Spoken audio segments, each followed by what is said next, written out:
Father Fish calls that a food web. And it's not like he invented that term, that's what it is. It's a food web that all of it works together. It's symbiotic. It's a slice of nature in your aquarium. You can have kind of a dying, dead looking top, but if you have a nice, well-developed root system, those plants should thrive. Hey, it's Brock here from Uncommon Aquatics, and today we're going to be setting up a dirt substrate planted tank.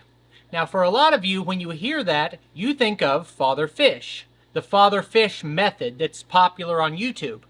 Now, some of you who've been around the hobby longer will think of the Wallstead method, which long predates YouTube videos like Father Fish has. And I actually have been using the dirt planted substrate tanks for a very long time, but most of the time when I first started trying to do it, they were failures. Most of my dirt tanks did not work. Sometimes the plants did well, but usually the fish didn't. And what that taught me was not that that was a bad method. It taught me that you have to do it in a very specific way for it to work. So the traditional method of fish keeping is you get a glass box, you fill it with water and rocks, and you put fish in it. Now that fish you have to feed, and that fish will foul the water with its waste. And now your job is to constantly monitor the quality of the water and clean the tank. And that's labor intensive, it's time consuming, and it's not the most fun way to keep fish for me. And also, I don't think a tank without plants looks nearly as attractive. So I was drawn to the idea of using plants to clean the aquarium water. But if you just take your box with rocks and water and a fish and you stick plants in it, the odds are those plants are not going to thrive.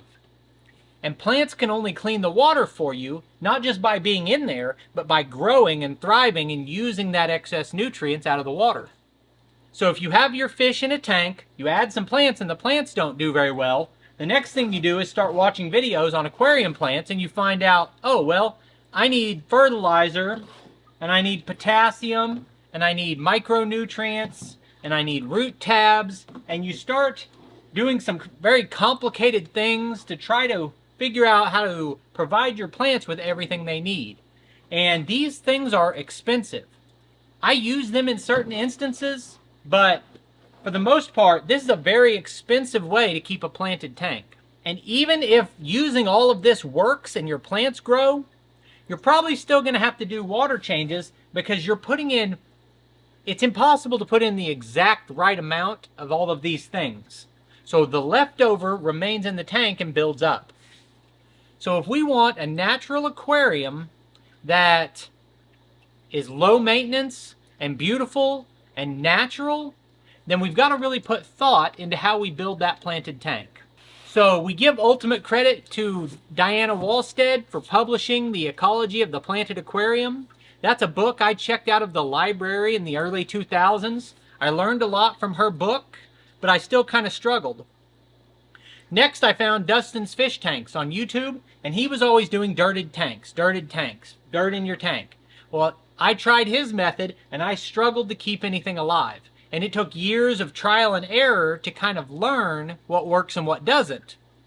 Fast forward to today, and we have Father Fish here on YouTube, who's put out 1,800 videos teaching this method in great detail, and he's done a tremendous favor to the aquarium hobby by bringing this information to people who wouldn't otherwise have it. The problem is, I think there is some nuance within what Father Fish teaches that people sometimes overlook. And you have to pay attention to the details when you're doing this.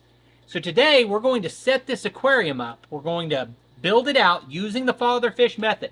I ordered his special dirt supplements. I ordered his plant package. I ordered shrimp from Father Fish. All that's come in, and we're going to set it up according to his instructions. And while we do it, I'm going to talk about the things that go wrong with a dirt substrate planted tank that cause us to lose our fish. So behind me is a double 55-gallon setup. I think this top one is going to be African cichlids, so we can't do our planted tank in here, unfortunately. African cichlids don't really tolerate plants in their aquarium. It just doesn't work very well. The lower aquarium is going to be the father fish tank. These were established aquariums that I purchased, cleaned up, but they still have fully cycled sponge filters in them. And so that's going to help us with our cycling of the aquarium and help us get jump started. First thing I've got to do is drain water out, and then we'll get started setting it up. I've got the tank drained down now, and I'm going to go ahead and open these boxes up live. Hopefully, I got exactly what I was supposed to, and everything has come in. We can get this set up. First box is the AAA Deal Rooted Plant Pack. 18 varieties: Sword, Sagittarius, Vallisneria, Crypt, hardy plants, no CO2 required, and 1 order of Neocardina mixed color shrimp. It's got some nice instructions here, information about the plants, information about how to plant.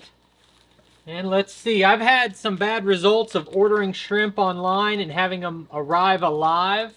I think I would have ordered 10, and I'm seeing about 5 or 6 maybe. It's hard to see them through the outside shape of the bag. Let's see what we've got here. This is a fairly clean packaging. Then the only other thing in there is the heat packs.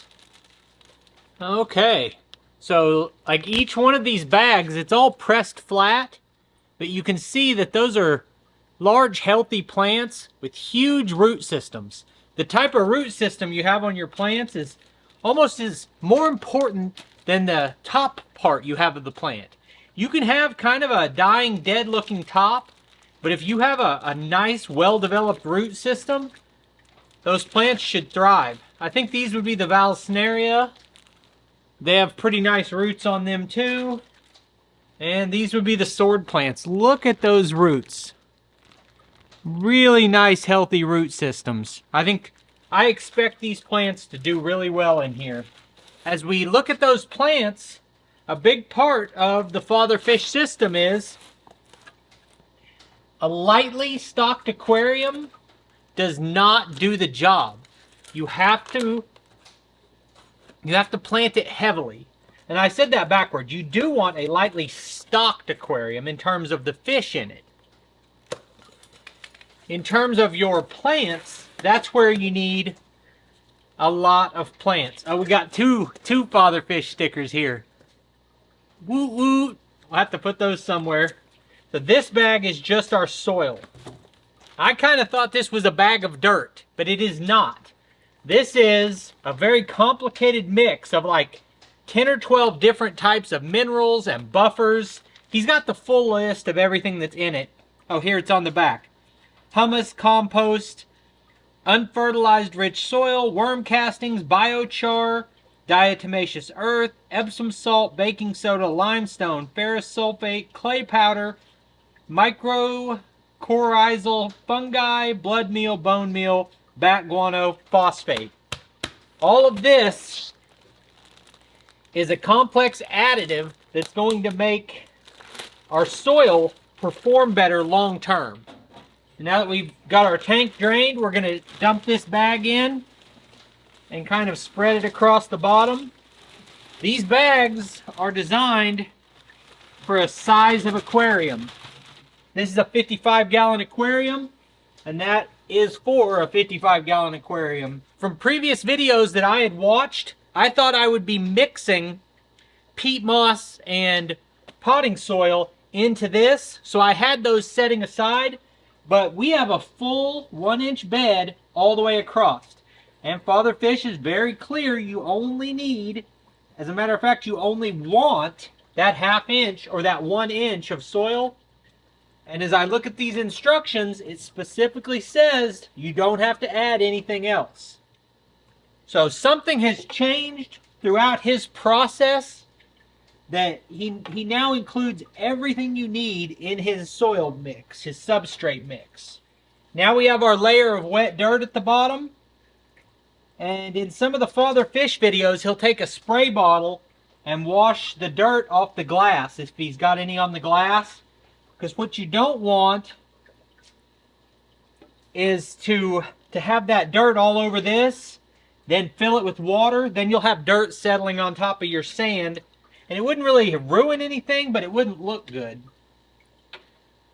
I don't have a spray bottle handy, so I'm just using this little cup of water to rinse off the outside glass. Now that we have our inch of soil down, it's important that that soil stays separated from the water column. We do not want that soil mixing into the fish's water. So 1 inch of soil at the bottom. Now we're going to put 2 inches of sand on it. And then as we put our plants into this, the plants will not go all the way down into the soil, because you don't want them to be flooded with too much nutrients from the soil all at once. You want the roots to have to work their way down into that. So I'll get this all covered and evened out, and we'll be right back for the next step. At this point, we've got our 1 inch of soil. We've got 2 inches of sand on top of it. And I'm going to go ahead and put my sponge filters back in, because we're going to be filling it with water in just a second. The next step is to set some type of container into the aquarium that you will actually use to fill it with water. Is right now, if you just stuck a hose in there and let water start splashing in, it would push the soil, it would push the sand and form a hole, and it would stir that up and make a big mess. So we want to gently add water to this.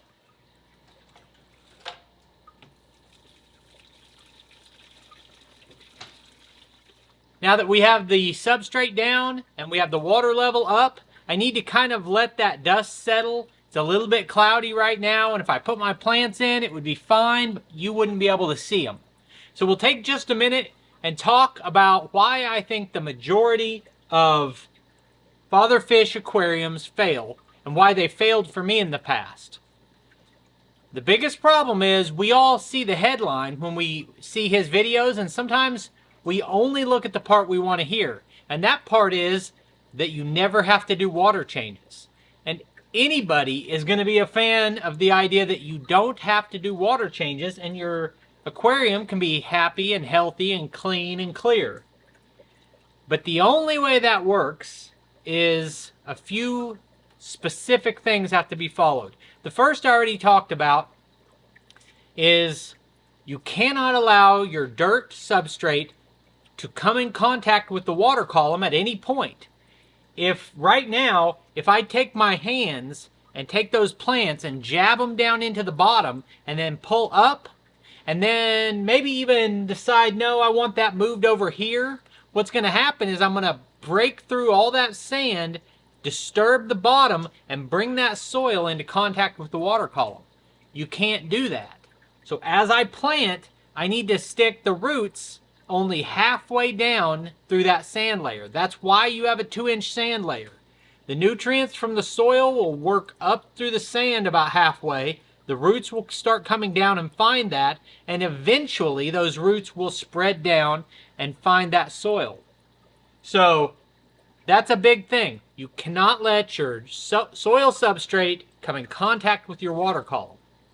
The second thing that people overlook,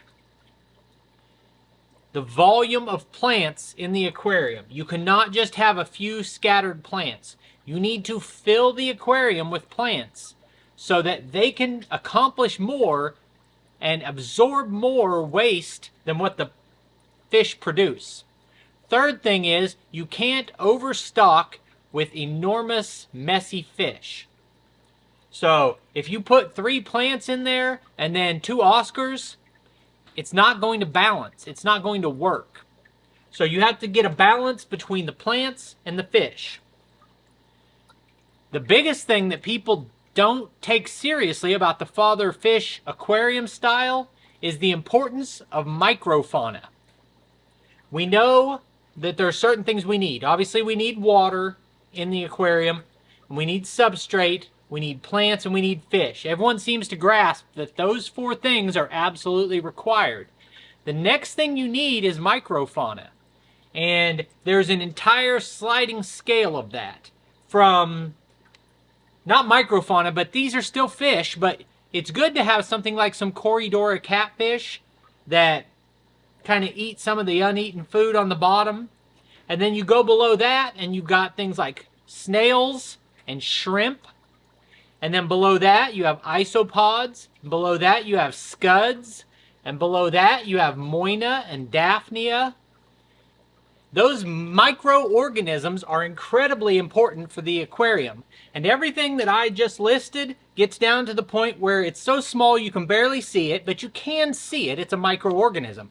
And then the last thing is obviously your different types of bacteria that break down your ammonia into nitrite and nitrate. You need every bit of that. And people know about the bacteria and the fish and the plants, but we forget about everything that goes in between a fish and bacteria. Father Fish calls that a food web. And it's not like he invented that term. That's what it is. It's a food web that all of it works together. It's symbiotic. It's a slice of nature in your aquarium. And I get my microorganisms from Phillips Fish Works. And up here are 4 aquariums. They're 5.5 gallon aquariums. And each one has a different type of microorganism in them. I have shrimp. And then this one has isopods. This one has scuds. This one has daphnia and moina. All of those organisms need to be added to the aquarium along with organic matter that they feed on. So we're getting ready to put our plants in. And then in between the plants, we're going to sprinkle some dead leaves, catappa leaves, little miniature pine cones, things like that, that are food and hiding places, shelter for our microorganisms. Once we have those leaves and organic material in there with the microorganisms, we have a complete ecosystem. So you can't just look at the Father Fish method and say, I'll buy some plants and then I never have to change water. It's much more complicated than that, but it's not so complicated that we can't all do it. And it's dramatically easier and less expensive and more natural and healthier than using a lot of chemicals in your water and constantly changing out water. So there's a learning curve to doing this right, but then it's worth it in the end. So I think we're starting to clear up a little bit. Let's go ahead and put some plants in here, and then we'll start getting our microfauna added. I used to think that the planting tweezers were silly, like why not just shove them in there by hand? Well, I've learned over time that it does matter. You want to be delicate with your planting and you don't want to disturb your substrate. So a pair of planting tweezers is a good investment.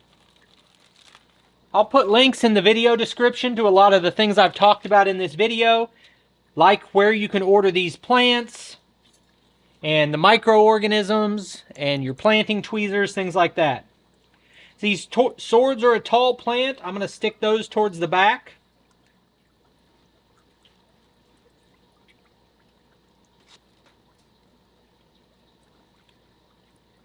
Before this video is over, I'll have this water all cleared up so you can clearly see how I've planted these. More beautiful plants.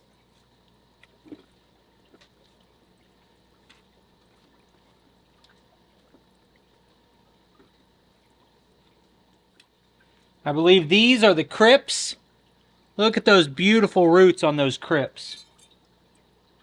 Those will go along the front.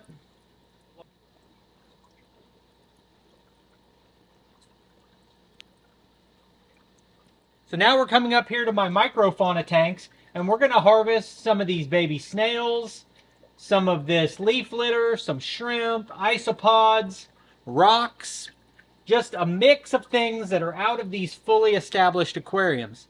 Now, Father Fish usually talks about taking stuff like this from in nature. And if you don't have these aquariums, you can harvest things out of nature. But I've cultivated these for seeding into these new aquariums.